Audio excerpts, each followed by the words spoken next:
Welcome to Dr. English channel and thanks for watching again. Today's lesson is about adjectives. What are adjectives? Again, adjectives are words that describe nouns, right?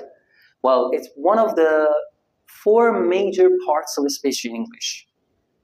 The other being nouns, verbs, and adverbs, right?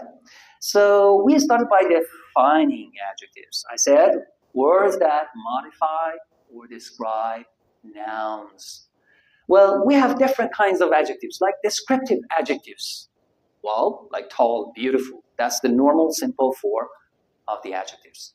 Well, we have another classification of adjectives, whether we're dealing with simple adjectives, comparative, or superlative.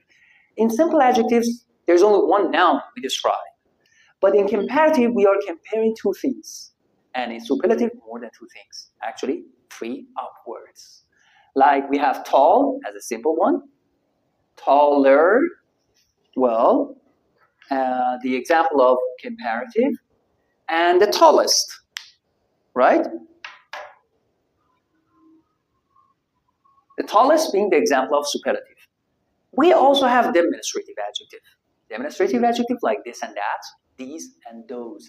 It indicates somewhere, demonstrates like you point somewhere, right? So like this, that, okay? These, those, these are demonstrative adjectives. We also have possessive adjectives, like my, your, our, his, her, right? Possessive adjectives. We also have quantitative adjectives.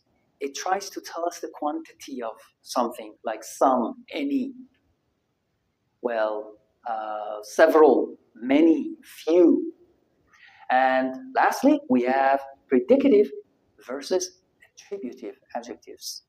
Attributive adjectives are normal adjectives, and most of the adjectives fall into attributive category, meaning they can come anywhere in the sentence, and usually before the nouns. In English, we use adjectives before the nouns. It modifies the following word, which is a noun, okay? The objects, or people, trees, animals, right? Or places. Well, but predicative adjectives are those adjectives that normally come after the linking verbs, all right? Usually, all right? But very occasional, limited number of adjectives are predicative only, and they only come after the linking verb and not ever, not at all, before the nouns, like alone. You can't use alone before a noun. It always comes at the end of, for example, the sentence after the linking verb. All right? So these are the major categories of adjectives in English. Well, if you enjoyed this video, don't forget to like and subscribe.